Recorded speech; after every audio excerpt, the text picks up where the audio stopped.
उसका next topic. ठीक, last video में आपने देखा फोर्स क्या होता है और न्यूटन्स फर्स्ट लॉ, ठीक, इनर्शिया के बारे में हमने पढ़ा। नेक्स्ट अब इस टॉपिक में हम पढ़ने जा रहे हैं मोमेंटम और न्यूटन्स सेकंड लॉ के बारे में। बहुत इंपॉर्टेंट है, न्यूटन्स का second law is the most important law. Newton का सेकंड लॉ बहुत बहुत इंपॉर्टेंट है बच्चों, बहुत ज्यादा। ठीक, थोड़ा सा ध्यान दीजिएगा इस लॉ पर। उससे पहले आप समझिए मोमेंटम क्या होता है, व्हाट इज मोमेंटम। ठीक, तो हम पढ़ने जा रहे हैं मोमेंटम।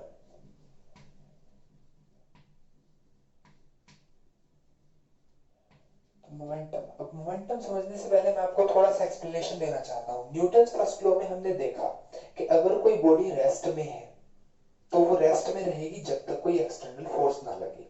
ठीक, यानी कि रेस्ट की पोजीशन फोर्स को डिफाइन नहीं कर सकती।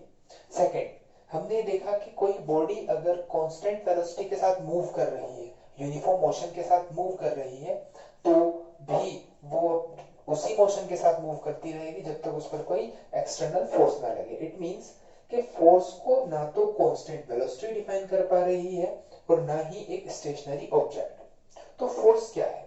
अब एग्जांपल हमने लिए, हमने देखा कि हाँ एक ट्रक आ रही है, ट्रक आ रहा है और एक कार आ रही है, तो उन दोनों में से किस ऑब्जेक्ट को रोकने के लिए ज्यादा फोर्स लगाना होगा?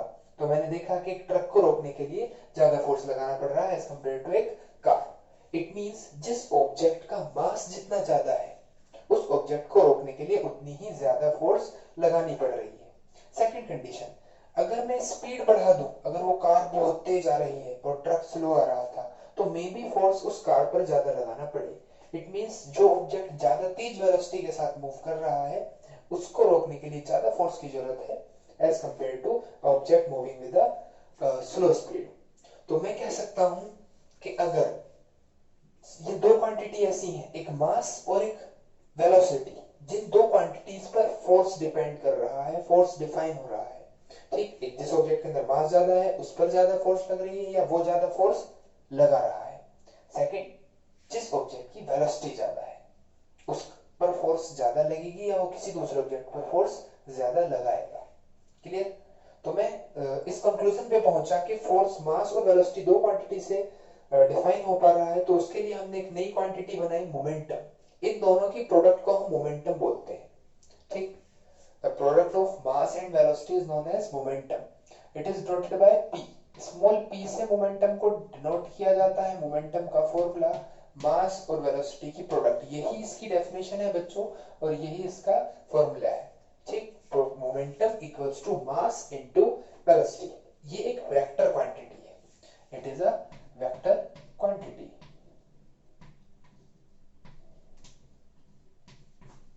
It is a vector quantity. Clear? ये एक वेक्टर क्वांटिटी है।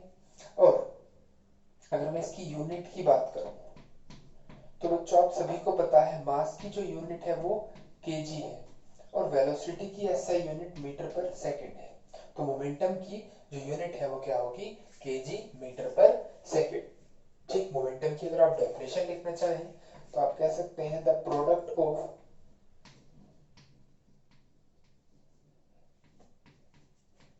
मास and velocity,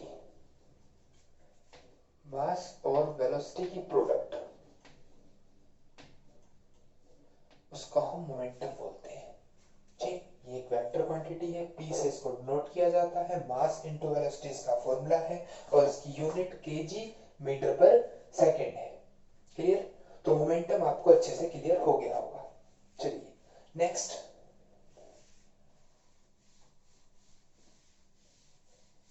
Newton second law.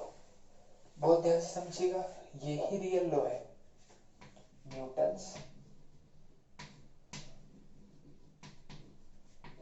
Second law.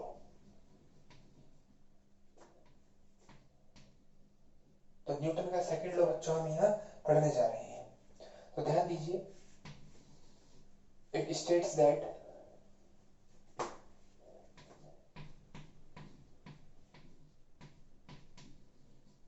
it states that the rate of change of momentum, the rate of change of momentum, is equal to the velocity of change of momentum. It states that the rate of change of momentum, the rate of change of momentum is equal to the velocity of change of momentum. It states that the rate of change of momentum, the rate of change of momentum is equal to the velocity of change of momentum. It states that the rate of change of momentum, the rate of change of momentum is equal to the velocity of change of momentum. change of momentum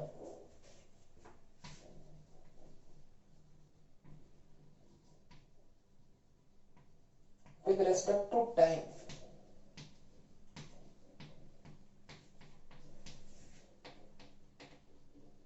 is directly proportional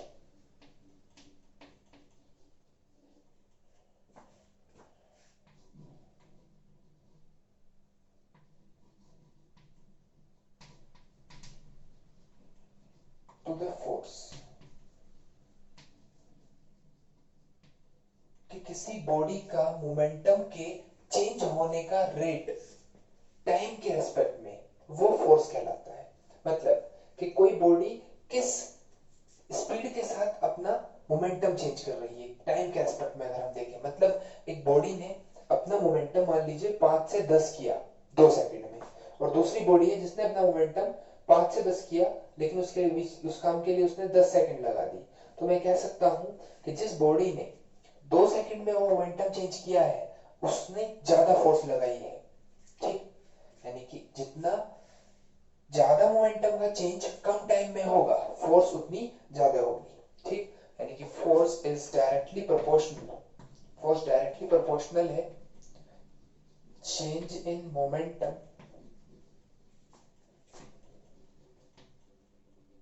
bye time with respect to time.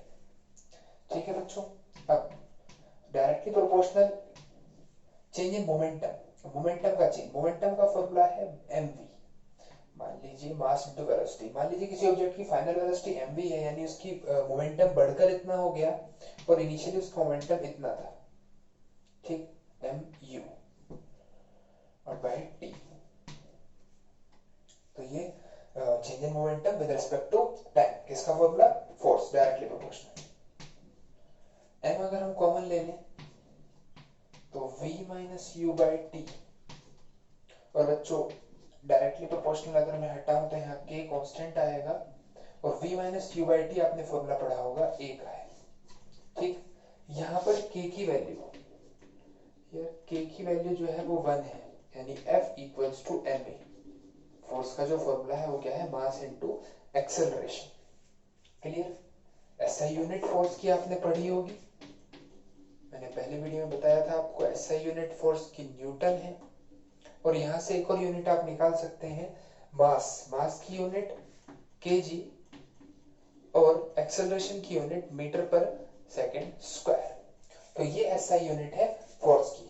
ठीक, KG metre per second square और Newton आप कह सकते हैं, दोनों बातों का मतलब एक ही है। देखिए इसी के बेसिस पर आप डिफाइन कर सकते हैं व्हाट इज 1 न्यूटन, कि 1 न्यूटन क्या है। देखिए ध्यान से,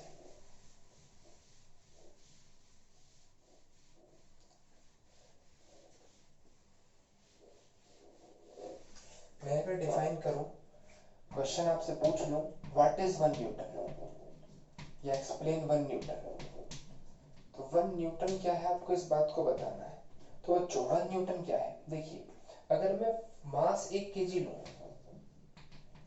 ठीक, और एक्सेलरेशन भी 1 मीटर पर सेकंड स्क्वायर लूं, तो मैं कह सकता हूं फोर्स जो लगेगी वो 1 KG metre per second square लगेगी। इट मींस 1 न्यूटन फोर्स लगेगी। यानी 1 न्यूटन वो फोर्स है जो किसी 1 केजी के मास में 1 मीटर पर सेकंड का एक्सेलरेशन प्रोड्यूस कर दे।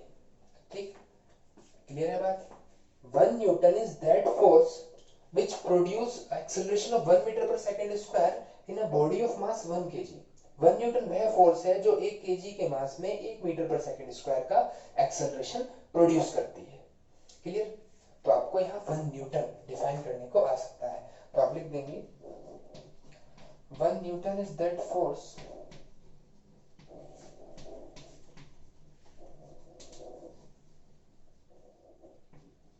which produce acceleration of 1 meter per second square in a body of mass 1 kg। एक केजी के मास में 1 मीटर पर सेकंड स्क्वायर का एक्सेलरेशन जो फोर्स प्रोड्यूस कर दे, उस फोर्स को मैं कहूंगा कि वो फोर्स 1 न्यूटन है। क्लियर? तो 1 न्यूटन आपको यहाँ क्लियर हो गया। 1 केजी के मास में 1 मीटर पर सेकंड का एक्सेलरेशन आना चाहिए। फोर्स का फॉर्मूला आपको क्लियर हो गया, एम ए, और इसकी unit KG metre per second square. अगर आपको इन सभी टॉपिक्स में कोई डाउट है तो आप कमेंट सेशन में लिख सकते हैं, और आपको इसके नोट्स, आपको इस टॉपिक के नोट्स डिस्क्रिप्शन बॉक्स में मिल जाएंगे। आप वहां से हमारी वेबसाइट के थ्रू से डाउनलोड कर लीजिएगा। क्लियर? चलिए अब मैं आपको कुछ एप्लीकेशन बताऊं। ये जो न्यूटन सेकंड लॉ में हमने एक चीज देखी कि फोर्स इनवर्सली प्रोपोर्शनल टाइम के है, ठीक? उसके कुछ एप्लीकेशन देखिए। मोमेंटम चेंज करने में जितना ज्यादा समय लगेगा, फोर्स की वैल्यू उतनी कम हो जाएगी। देखिए एक एग्जांपल मैं आपको देता हूं। क्रिकेटर जो बॉल कैच करता है, ठीक, क्रिकेटर बॉल कैच करते वक्त अपने हाथ को पीछे की तरफ थोड़ा सा खींचते हैं, ठीक? वैसे ही नहीं कि वो वहीं रखा और कैच कर लिया, वो थोड़ा सा पीछे करेंगे। क्यों? क्योंकि जितना ज्यादा टाइम वो मोमेंटम को चेंज होने में लेंगे, मान लीजिए बॉल आ रही है और वो 30 की स्पीड पर आ रही है, उसका मास 2 केजी है, ठीक? तो उसका जो मोमेंटम है वो 60 हो गया, ठीक? अब उसका मोमेंटम हमें जीरो करना है, तो 60 से जीरो करने में जितना ज्यादा टाइम लगेगा उतना ही उसका फोर्स कम होगा जो हाथ पर लगेगा। मतलब अगर वो हाथ पीछे मूव ना करे तो उसके हाथ पर ज्यादा फोर्स लगेगी और उसको चोट लगेगी। तो क्रिकेट प्लेयर कैच करते वक्त अपने हाथ पीछे की तरफ खींचते हैं, उसका यही कारण है कि वो टाइम इंक्रीज करते हैं मोमेंटम के चेंज होने का, क्योंकि फोर्स इनवर्सली प्रोपोर्शनल टाइम के है। जितना ज्यादा समय लगा उतना कम फोर्स, ठीक? और जितना कम समय लग रहा है उतनी ज्यादा फोर्स हो जाएगी। क्लियर?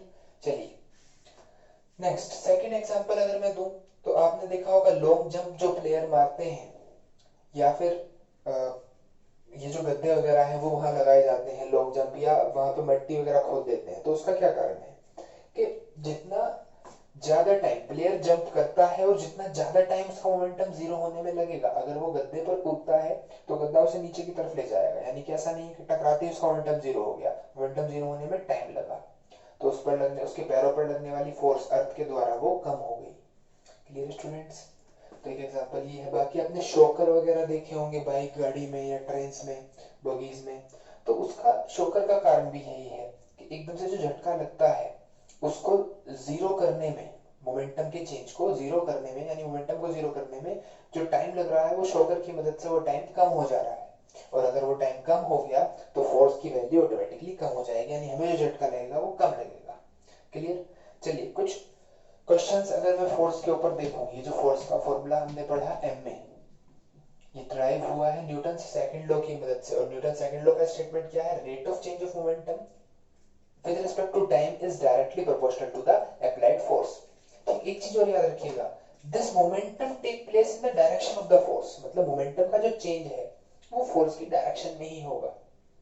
मोमेंटम एक वेक्टर क्वांटिटी है, फोर्स भी एक वेक्टर क्वांटिटी है, तो दोनों की डायरेक्शन सेम डायरेक्शन में होगी। ठीक, चलिए क्वेश्चन है आपका, मान लीजिए मुझे क्या करना है, calculate force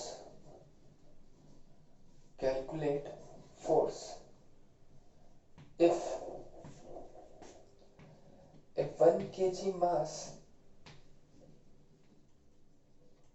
accelerate with 6 meter per second square,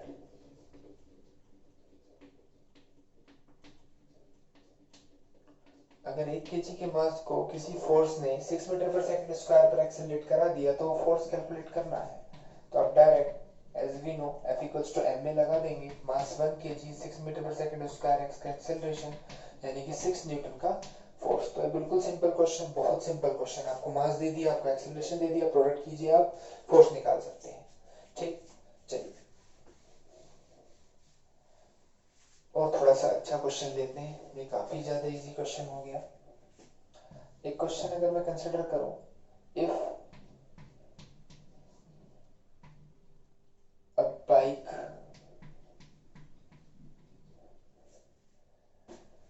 acquires a speed of 6 kilometre per hour, या चलो 30 मीटर पर सेकंड ले लें। ठीक, एक बाइक 30 मीटर पर सेकेंड की जो स्पीड है वो 10 सेकेंड में एक्वायर करती है, ठीक। And mass of motorcycle, motorcycle का मास ऑफ बाइक, बाइक का जो मास है वो कितना है बच्चों, 100 kg, 100 किलो की वो बाइक है। कैलकुलेट द रिक्वायर्ड फोर्स, जो फोर्स रिक्वायर्ड है वो बताइए, ठीक। क्वेश्चन आपको क्लियर हो गया होगा। एक बाइक है, उसको जीरो से, रेस्ट से 30 मीटर पर सेकंड की स्पीड एक्वायर करनी है 10 सेकंड के अंदर, और मास ऑब्जेक्ट का उस बाइक का 100 kg है। फोर्स बताना है कितना लग रहा है। तो हमें पता है F equals to ma formula है, मास हमारे पास है लेकिन हमारे पास एक्सेलरेशन नहीं है, तो पहले एक्सेलरेशन कैलकुलेट करें, और एक्सेलरेशन का formula change in velocity with respect to time. Final velocity उसको एक्वायर करनी है 30, इनिशियल वेलोसिटी थी 0, टाइम लगा 10 second, it means 3 metre per second square का उसका एक्सेलरेशन है। नाउ इस इक्वेशन में वैल्यू पुट कर दें,